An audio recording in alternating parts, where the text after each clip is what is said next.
예수님을 잘 따르다가 등 돌리는 사람들이 있습니다.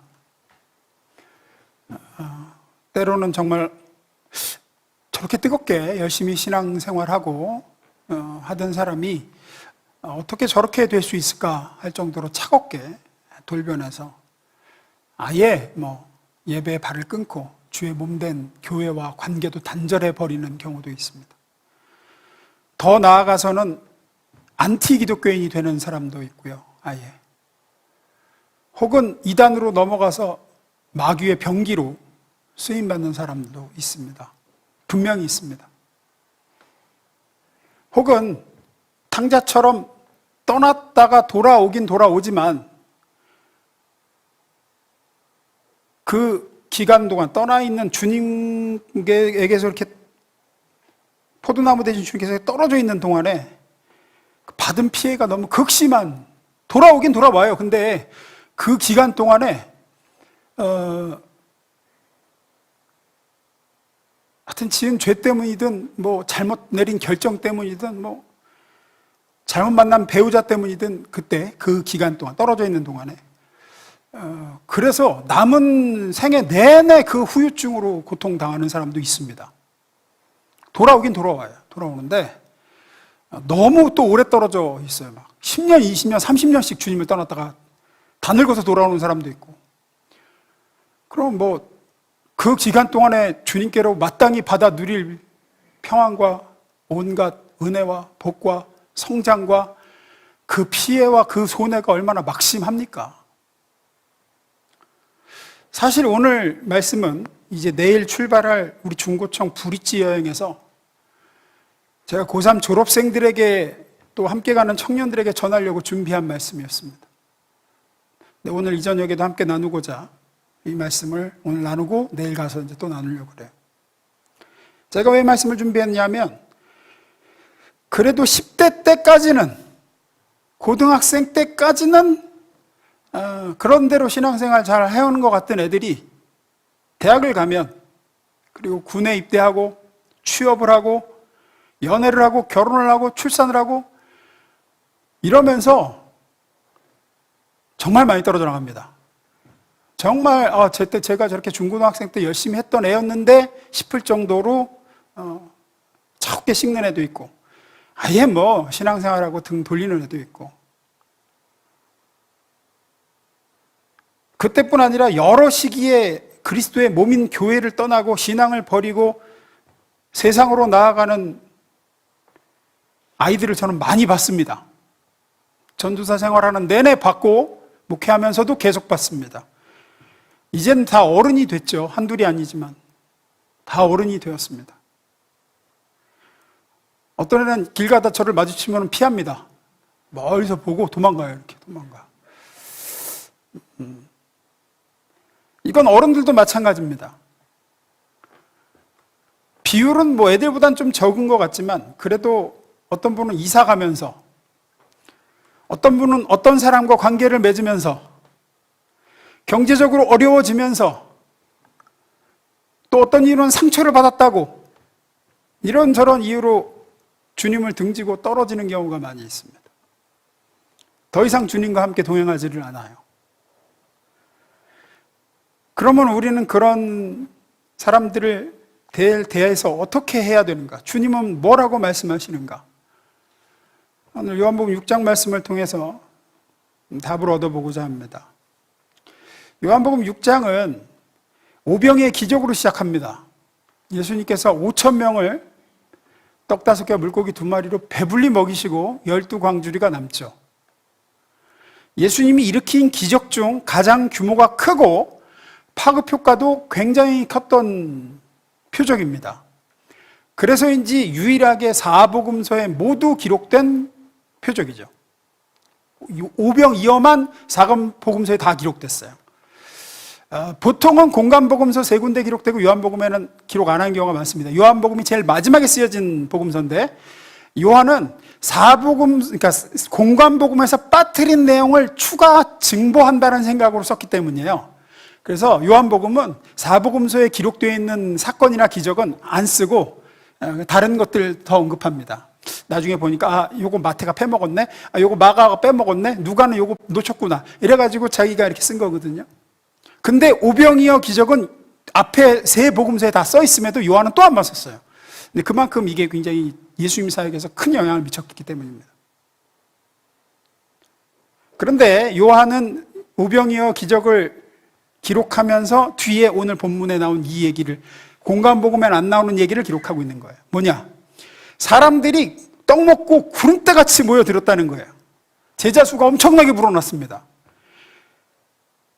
그런데 그때 예수님이, 이게 공관복음에는 안 기록되어 있는 거예요. 떡 먹고 배부러서 예수님이 와 따라오는 그 수많은 군중 앞에 뭐라 그러느냐? 니네 떡 먹고 배불러서 지금 나 쫓아오는 거 내가 아는데 그 떡 먹어서는 안 되고 하늘에서 내려온 참떡인 나를 먹어야 된다는 얘기를 하세요. 그리고 내 살이 바로 그 참떡이고 내 피가 바로 참 음료다 그러세요. 아시겠지만 지금도 유대인들은 피는 아주 그냥 질색을 하죠.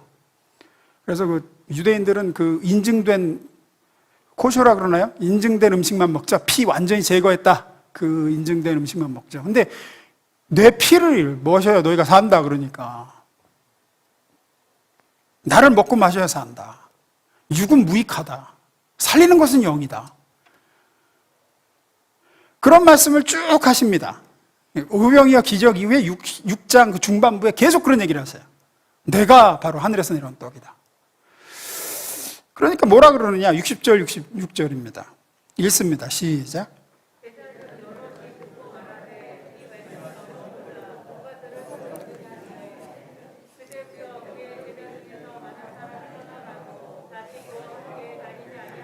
예. 요렇게 하시니까 많은 사람들이 예수를 따르다가 다 대다수가 떠나가 버립니다.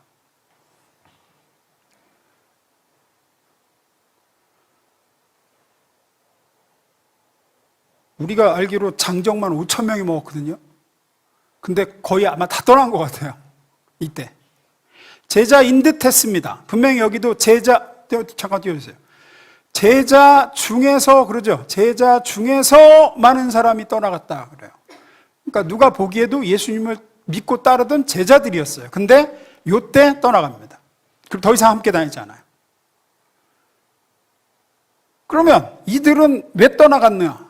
이 떠난 사람들은 어떤 사람들이었길래 그렇게 예수를 따르다가 등지고 떠나갔는가? 크게 두 부류입니다. 하나는 본래 믿은 적이 없는 사람들. 그러니까 처음부터 믿은 적이 없었어요.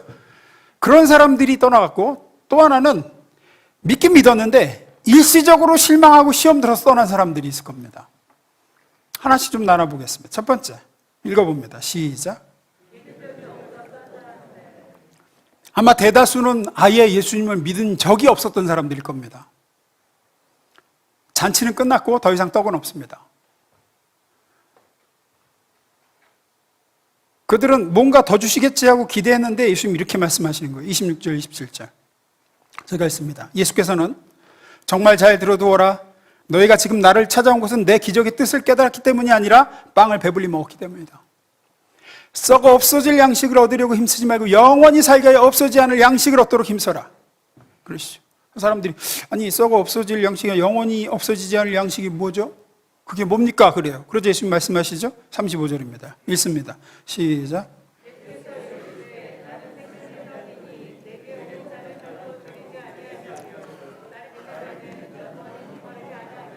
네. 나를 믿어야 된다. 내가 바로 생명의 떡이다. 그러자 대다수가 이제 안 줄려나 보다. 재미없다 이제. 이게 뭐 내가 원했던 거는 나오지를 않고 자꾸 이상한 말만 하네. 가자 그냥. 그렇게 된 거예요. 66절. 그래서 그때부터 그의 제자 중에서 많은 사람이 떠나가고 다시 그와 함께 다니지 아니하더라. 이들은 예수님을 하나님의 아들로 자신들을 자신들의 죄에서 해방시켜줄 구세주로 믿은 게 아니었습니다. 그저 자신들이 원하는 걸 예수님 통해 얻어내고자 한 거죠. 얻을 때는 즐거웠습니다. 얻을 때는 예수를 따르죠. 하여튼 그게 뭐 떡일 수도 있고 이스라엘의 국가적인 독립과 민족적 해방일 수도 있고 뭐 자신들이 듣기 원했던 재밌는 예수님의 입에서 나오는 뭐 흥미로운 이야기일 수도 있고 그런 것이었는데 그런 게 안 나오고 이상한 얘기하고 어려운 얘기하고 못 알아들을 얘기하고 떡은 안 주고 뭐 이스라엘의 민족적 해방 얘기도 없고 뭐 이러니까 근데 더 이상 예수를 따를 이유가 없어진 거예요. 자신들이 원하는 걸 주지 못하니까 예수님이 주지 않으시니까. 회사원이 왜 회사 출근을 하고 출근하기 싫어도 출근을 하고 시키는 일들 하고 야근도 하고 그러죠? 뭘 위해서죠? 왜 월급 받으려고죠? 회사가 월급을 줄 수 없게 되면 어떻게 할까요? 더 이상 갈 이유가 없습니다. 다른 회사 찾아봐야죠. 왜냐하면 회사 자체를 추구하는 게 아니기 때문입니다. 물론 그런 사람도 없는 건 아니겠지만 99.9%는 회사가 주는 돈을 원하는 거죠.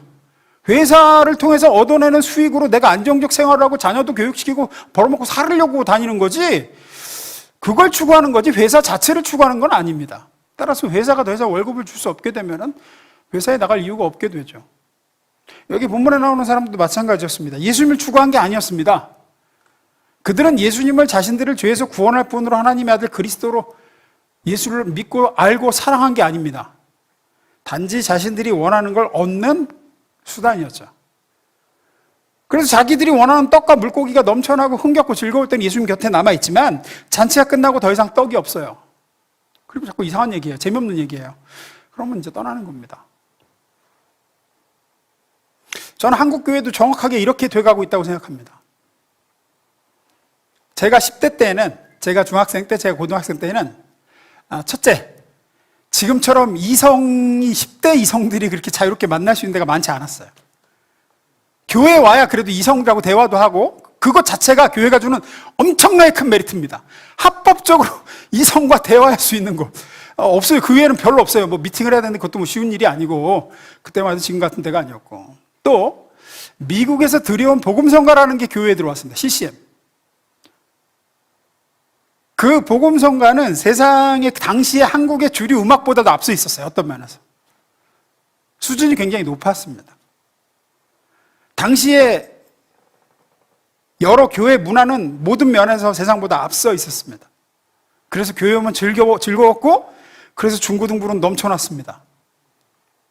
제 또래만 20명이 넘었으니까요. 제 또래만 지금 중고등부 다 합친 것보다 훨씬 많았습니다. 하지만 잔치는 끝이 났습니다. 교회는 더 이상 떡을 제공할 수 없었어요. 지금은 떡을 제공할 수 없습니다.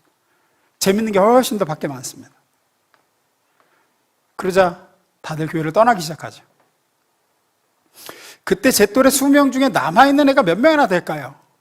모르겠습니다. 뭐 걔들 지금의 삶을 다 추적해 볼 수는 없겠지만 제가 보기로는 절반 이하입니다. 남아있는 애들은. 이번에 브릿지 여행 가는 애들 부모의 간섭으로 교회 나오는 것도 아마 잘해야 20대 중반까지일 겁니다. 자기가 돈을 벌기 시작하고 부모로부터 독립하기 시작하면 그 다음부터는 부모의 말빨이 안 먹힐 겁니다. 제가 계속 버온 결과 잘해야 20대 중반이더라고요. 잘해야. 안 먹혀요, 그 다음부터는. 부모도 함부로 못하죠. 다 컸는데 뭐라 그래. 어떻게 할 거예요, 그거. 뭐. 또 내일 이제 브릿지 여행 가는 고3 애들 아직까지는 세상의 즐거움을 잘 모를 겁니다. 아직은 세상이 주는 그런 맛을 아직 모를 거예요. 또 세상의 치열함과 무서움도 아직 모를 겁니다. 그러나 곧 알게 되겠죠. 세상에 유혹도 많고 즐거움도 많고 치열함도 있고 무서움도 있고 사는 게 만만치 않다는 걸 알게 됩니다. 과연 몇 명이나 남아있을까? 저 중에. 그럼 어떻게 해야 우리는 저 아이들을 지키고 우리들의 신앙을 지킬 수 있는 것인가? 어떻게 해야 여기 나오는 이 사람들처럼 그때부터 그의 제자 중에 많은 사람이 떠나가고 다시 그와 함께 다니지 않는 이런 불행이 없게 할 수 있는가? 예수님이 남아있는 제자들한테 물으십니다. 우르르 떠나가고 남아있는 이제 보니까 12제자들이에요. 12사도들에게 물으시죠. 67절입니다. 읽어봅니다. 시작. 너희도 가려느냐? 이게 뉘앙스가 어떻게 느껴지세요? 씁쓸하게 애원하는 처연한 표현이신 것 같으세요? 니들도 갈 거야? 뭐 이러는 것 같으세요? 아닙니다. 아니에요. 갈 건 빨리 가라예요. 뉘앙스는, 흐름상은 예수님 지금 일부러 떨어내시는 거예요. 이렇게 떨어내시는 거예요. 가짜는 가, 축정에는 떨어져. 갈 거면 빨리 다 없어져. 너희도 가려느냐는 그런 질문입니다. 거기에 대해서 12제자를 대표해서 늘 그렇듯 베드로가 나서죠. 하여튼 물어보지도 않았는데 지가 맨날 나서서 대표해서 얘기하죠. 12제자 대표해서 얘기합니다. 68절, 69절입니다. 시몬 베드로가 대답하되 주여 영생의 말씀이 주께 있사오니 우리가 누구에게로 가오리까? 우리가 주는 하나님의 거룩하신 자이신 줄 믿고 알았사옵나이다. 정답은 여기 있습니다. 첫째, 남아있는 사람들 대표의 베드로가 얘기하죠. 남아있는 사람들은 첫째, 영생의 말씀이 뭔지를 알고 있는 사람들이에요. 그 말씀이 그리스도 예수 안에 있다는 것을 알고 있는 사람들이고, 두 번째, 주는 하나님의 거룩하신 자이신 줄, 잘 보세요. 순서가 중요해요. 보통은 알고 믿었사옵나이다가 맞을 것 같죠? 근데 여기 어떻게 돼 있습니까? 믿고 알았사옵나이다 그러죠. 제가 크리스천 베이지 제1강에서 하는 얘기입니다. 믿고 그 다음에 알게 되는 거다. 이들은 예수를 믿었고 예수가 어떤 분인지 알게 되었고 자신들이 알게 된 예수를 사랑하게 되었고 그 예수가 무슨 일을 하고 계시는지 추구하게 되고 따르게 됐던 사람들입니다. 정답은 여기 있습니다. 떡이 아니라 영원한 생명의 말씀이신 예수님을 만난 사람, 그 예수를 믿은 사람만 남았다는 거예요. 결국은 그렇게 됩니다. 반드시 그렇게 됩니다. 반드시 그렇게 됩니다. 작년 교인들도 마찬가지입니다. 예수 믿는 사람만 결국 남을 겁니다. 예수님은 일부러 이렇게 솎아내시는 거예요. 제가 코로나로 우리가 모이지 못할 때 제가 그렇게 설교했습니다. 이건 기질이라고. 이거 아셔야 된다고. 예수님이 이렇게 떨어내세요, 이렇게. 다시 띄워주세요, 69절. 68, 69절. 이런 사람만 남는 거예요, 결국은. 늘 말씀드리지만, 우리 교회는 뭐가 좋아서, 그래서 와요. 그 사람은 어느 순간, 끝까지 절대 못 남습니다. 뭔가 자기가 원하는 이제 떡이죠, 그게. 떡이에요. 떡으로 대표되는 본인이 원하는 거를 여기서 줄 수 있어서 오는 사람은 반드시 그건 사라지게 돼 있고 그런 사람은 떠납니다. 실망하고 떠나죠. 믿음이 들어가야 됩니다. 예수를 믿고 알게 되어야 됩니다. 그렇게 된 사람은 예수를 사랑하게 되고 이제는 떡이나 물고기 때문이 아니라 예수에게 영생의 말씀이 있기 때문에 나를 살리는 생명의 구주이기 때문에 그분을 추구하고 그분께 나오게 되죠. 따라서 우리 자녀들에게, 우리 교인들에게 예수를 믿는 믿음을 넣어줘야 돼요. 믿음을. 다른 걸로 만족시켜 주려고 해서는 안 됩니다. 교회학교 전사님들, 교사분들도 명심하셔야 돼요. 다른 걸로는 그 아이들을 잡아둘 수가 없습니다. 이미 세상에 훨씬 더 좋은 떡을 그 아이들에게 줄 수 있게 되었습니다. 그러면 어떻게 믿음을 넣어줄 수 있나요? 성경은 분명히 얘기하고 있죠. 우리가 아는 구절입니다. 읽어봅니다. 로마서 10장 17절. 시작.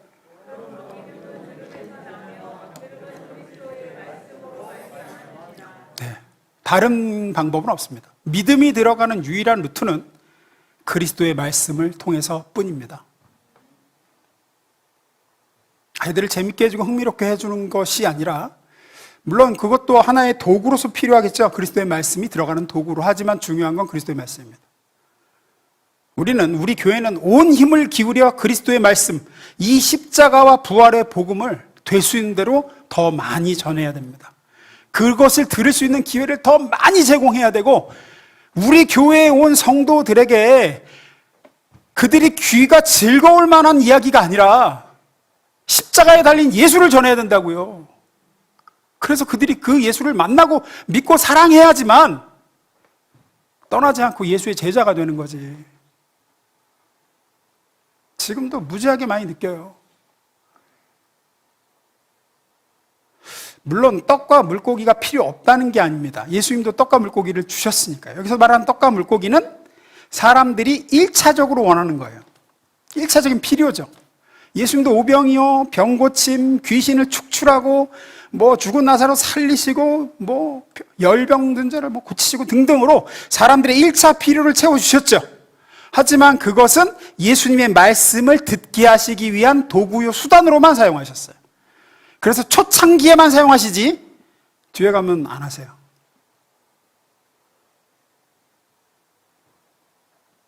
우리도 구제사역하고 VIP 전도 축제 때 애들 선물 주고 전도제하고 친절하고 돕고 섬기고 다 해야죠. 하지만 그렇게 해서 1차적인 필요를 채워주는 거 중요하죠.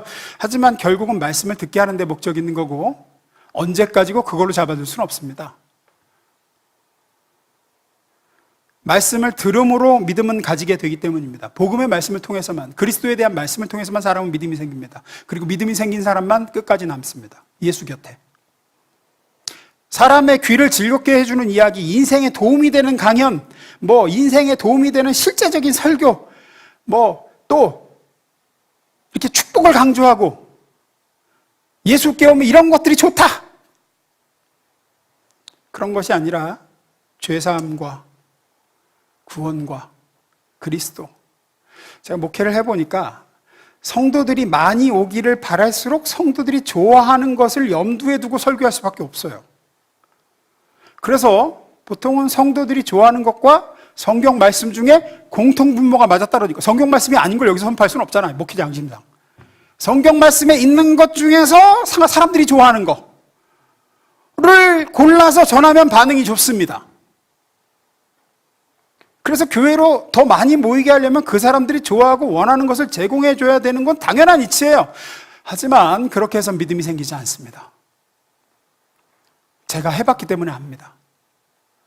여러분 기억할지 못할지 모르겠지만 제가 우리 교회 처음 부임해서 초창기에는 그런 설교 많이 했던 것 같습니다. 저는 그런 설교로 예수를 알게 되고 믿게 되는 사람은 단 한 사람도 본 적이 없습니다.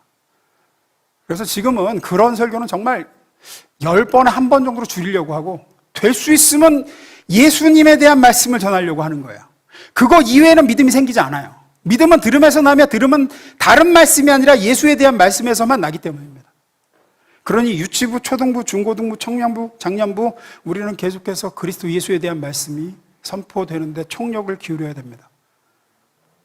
그게 성령께서 주신 우리 교회의 방향성입니다. 고린도전서 2장 1절 2절에 사도 바울이 이렇게 얘기합니다. 한번 읽어보겠습니다. 시작.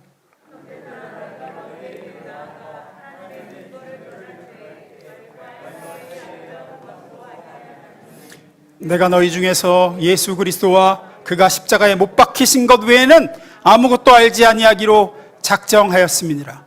사도 바울이 왜 이런 얘기를 하는지 아세요? 여기 오기 전에 아덴에 갔는데, 아덴에서 전도하고 했는데, 아덴에서 말과 지혜 아름다운 것으로 열심히 했는데 안 됐거든요. 아덴에 교회가 세워지질 못했어요. 사도 바울이 간 곳 중 유일하게 교회가 안 생긴 대도시가 아덴입니다. 그래서 거기서 실패하고 고린도에 와가지고 얘기를 하는 거예요. 내가 너희에게 이제 하나님의 증거를 전할 때 말과 지혜 아름다운 것 하는, 오직 예수 그리스도와 그가 십자가에 못 박히신 것 외에는 아무것도 내가 알리지 않냐기로 작정했다. 왜? 그런 걸로 사람이 믿게 되는 게 아니더라. 결국은 십자가 그리스도의 피 묻은 복음만이 사람을 믿게 만들고 그 말씀을 들은 사람이 믿게 되는 거고, 그렇게 듣고 믿은 자만 남더라. 아덴에서 해봤는데 교회가 안 세워지더라. 교회가 좀 모이는 것 같고 감탄하는 것 같고 말 잘한다 박수 치는 것 같고 하는데 사람들의 속에 예수를 믿는 믿음이 들어가지는 않더라. 저는 이번에 내일 브릿지 여행 가서 애들한테 초청을 하려고 그래요. 너희 정말 예수를 믿냐고. 정말 너희 죄를 위해서 십자가에 달리신 그리스도를 믿냐고. 너희의 죄 문제를 해결하시고 부활하셔서 지금도 살아계신 예수를 믿냐고. 그리고 그 시작하신 일을 완성하시기 위해 다시 오실 예수를 믿느냐고. 너희가 믿느냐고. 너희가 이제는 성인이 되고 이제는 대학 생활을 하게 될 것이고 너희가 경험해보지 못한 세계가 너희를 기다리고 있을 텐데 예수님이 너에게 묻고 있다고. 너희도 가려느냐? 너희 어디로 갈래? 결국은 예수 만나야 된다. 부모의 예수가 아니라 네가 만난 예수가 있어야 된다. 그렇지 않으면 너희들은 결국 여기 요한복음 6장에 나오는 사람들처럼 실망하고 떠날 수밖에 없을 거다. 저는 우리 교회가 우리 교회 오는 성도, 교인들, 사람들, 우리의 자녀들, 다음 세대들이 뭐 다른 거 없습니다. 교회 숫자 늘리는 거에 목적을 두지 않은 지는 저는 오래됐습니다. 한 사람이라도 예수를 만나게 하는 데 목적이 있는 겁니다. 믿음은 들음에서 나며 들음은 그리스도의 말씀으로 말미암습니다. 저 유치부부터 이 작년 강단에 이르기까지 그리스도 예수를 어떻게든 한 사람이라도 더 전해서 들음으로 믿게 되는 역사가 우리 교회 있기를 주의 이름으로 축원합니다. 두 번째입니다. 읽습니다. 시작. 분명히 이때 떠나간 사람들 중엔 예수님의 부활 소식을 듣고 다시 온 사람도 저는 있었을 거라고 생각합니다. 분명히 성령 강림하고 초대교회 예루살렘 교회가 세워졌을 때 다시 돌아온 사람들도 있었을 겁니다. 또 보면 여기서 영생의 말씀이 주께 있사오니 우리가 누구에게로 가오리까? 우리가 믿고 알았사옵나이다 했던 베드로도, 그리고 나머지 11 제자들도 예수님이 잡히시자 이들도 다 떨어져 나갔습니다. 다 떨어져 나갔어요. 시간차만 있었지. 하지만 중요한 건 이들은 믿음이 있었습니다. 그래서 결국은 다시 돌아오긴 돌아오는 거죠. 예수님 부활하시고 돌아오든 성령 강림 이후에 예루살렘 교회로 돌아왔든 어쨌든 이들은 믿음이 있었던 사람들은 다시 돌아오게 돼 있습니다. 그래서 믿는 게 이렇게 중요합니다. 한번 복음이 제대로 들어가서 예수님을 믿게 되고 성령이 그의 안에 거하시면 돌아오게 돼 있어요. 돌아오게 돼 있어요.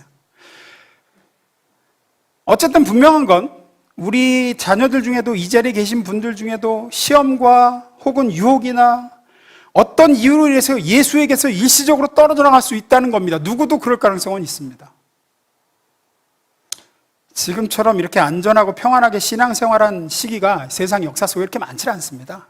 아무런 회방 없이 이렇게 자유롭게 지금 예배드리고 이럴 수 있는 시대가 기독교 역사상 그렇게 많지 않았어요.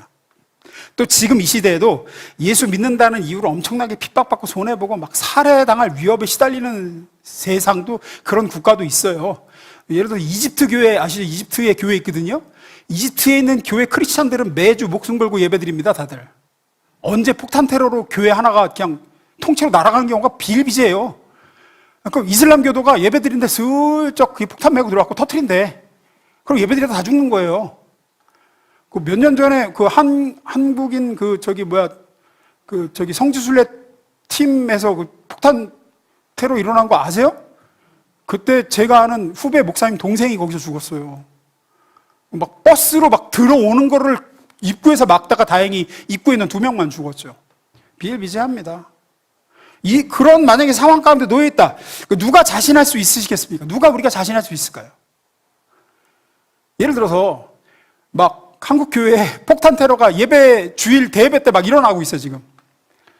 나도 언제 죽을지 몰라. 그런데도 순교할 각오하고 예배 드리러 오겠다. 몇 명이나 될까요, 과연? 믿음이 없는 건 아니야. 있는데 두려워 너무. 그냥 집에서 온라인으로 드릴게요. 목사님 이럴 걸 아마 방송으로 띄워주세요.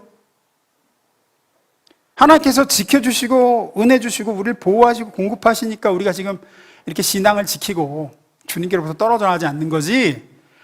욥기 보세요. 욥처럼 마귀가 그러죠. 1장 10절 주께서 그와 그의 집과 그의 모든 소유를 울타로 두르심 때문이 아니니까. 맞습니다. 지금 우리를 울타리 두르고 계셔서 그렇지, 하나님이 싹 거두시고 이제 주의 손을 펴서 그의 모든 소음을 치시고 우리의 모든 보호를 딱 걷어내시고 마귀가 마음껏 공격해도 좋다고 허락하시는 순간, 글쎄요, 이 중에 몇이나 우리의 주님께 붙어 있을 수 있을까요? 예수를 믿는다는 이유로 온갖 핍박과 고문과 재산 몰수당하고 뭐 나야 괜찮다 쳐 내 자식까지 망하게 생겼어. 예수 믿는다는 이유로. 이래도 믿을래? 그러면은 글쎄, 나까지 망하는 건 괜찮은데 내 자식도 평생 낙인 찍혀서 고생당한다고? 아마 글쎄요, 몇 분이나 예수께 안 떨어지고 붙어 있을 수 있을까?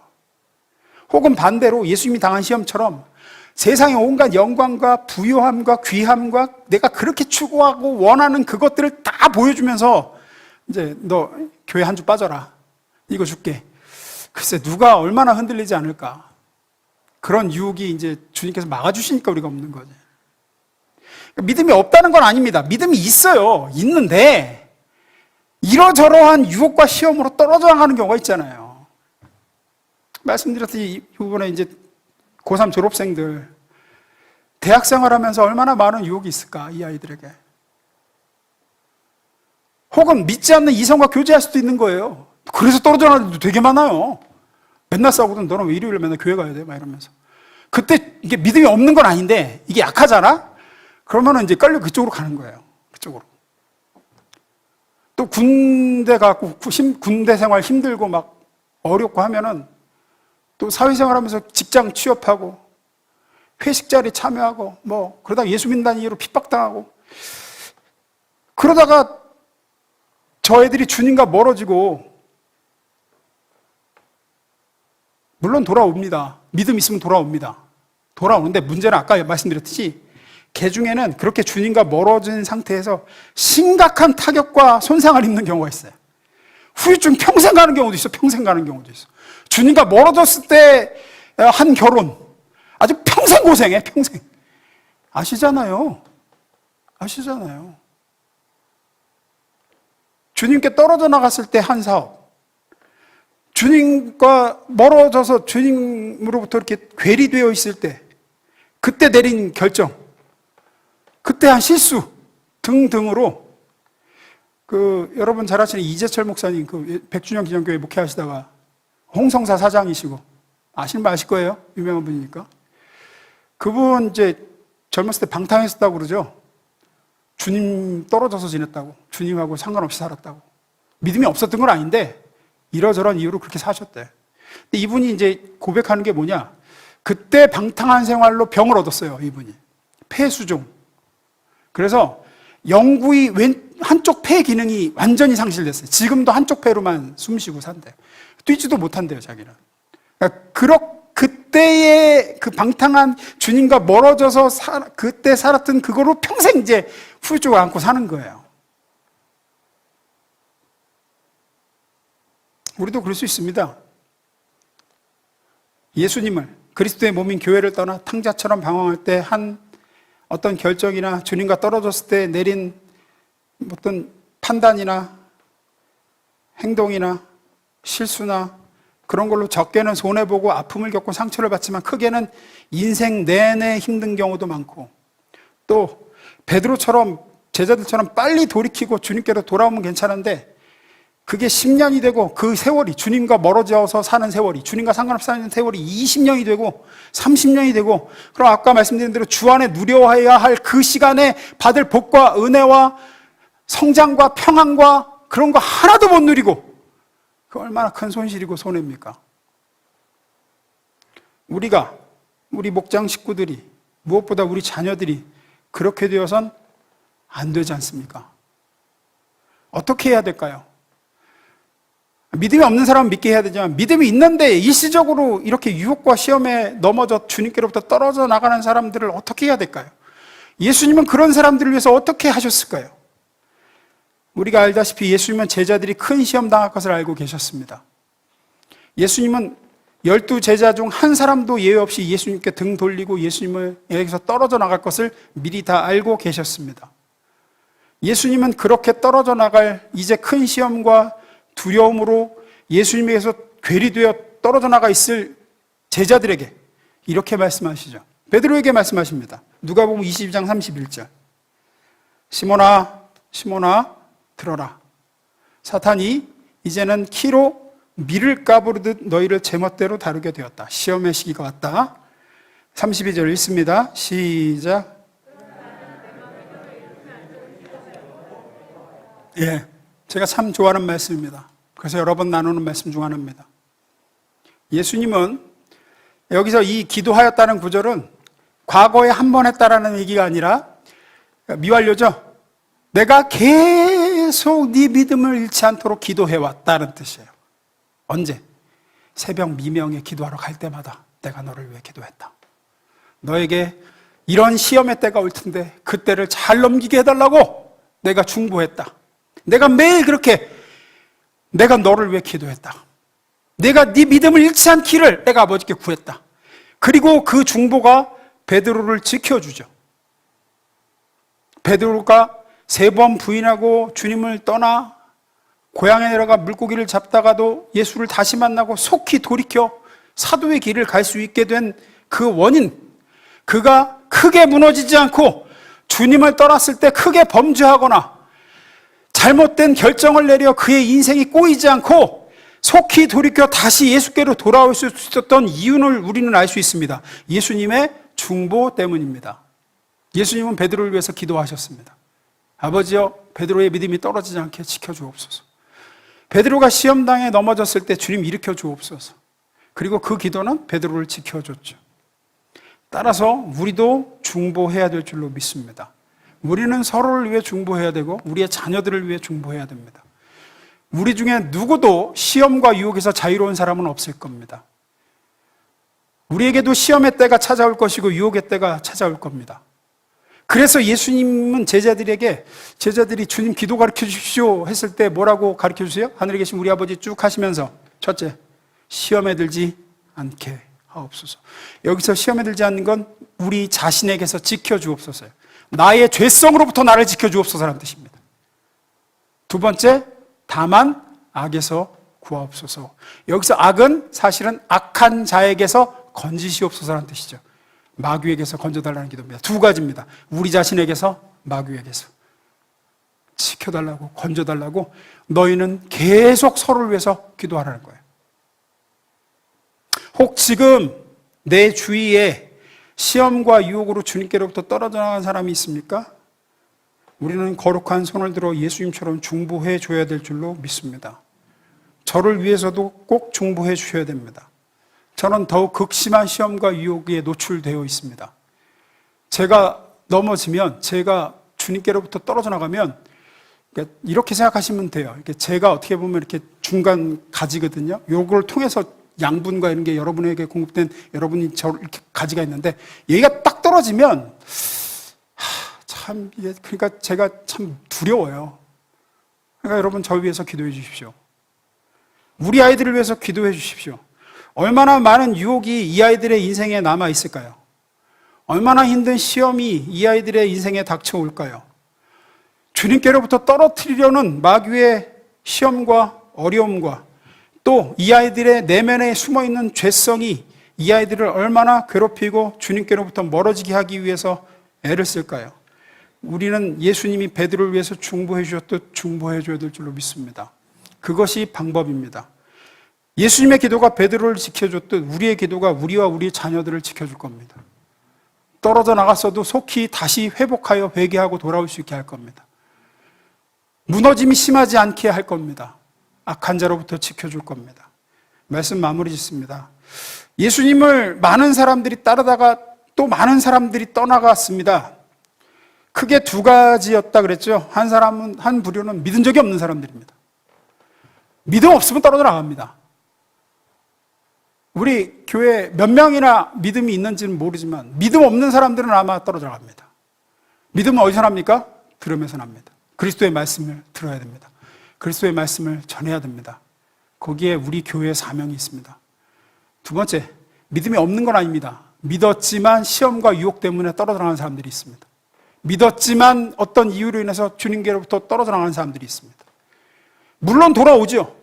돌아오지만 너무 늦게 돌아와 너무 많은 손해를 보고 혹은 떨어져 있는 중에 뭔가가 잘못되어 아주 극심한 손해와 피해를 입는 경우도 있습니다. 우리는 그들을 위해 중보해야 됩니다. 그들이 믿음이 떨어지지 않고 그들이 속히 회복할 수 있도록 그런 저와 여러분 되시기를 축원합니다. 기도하겠습니다.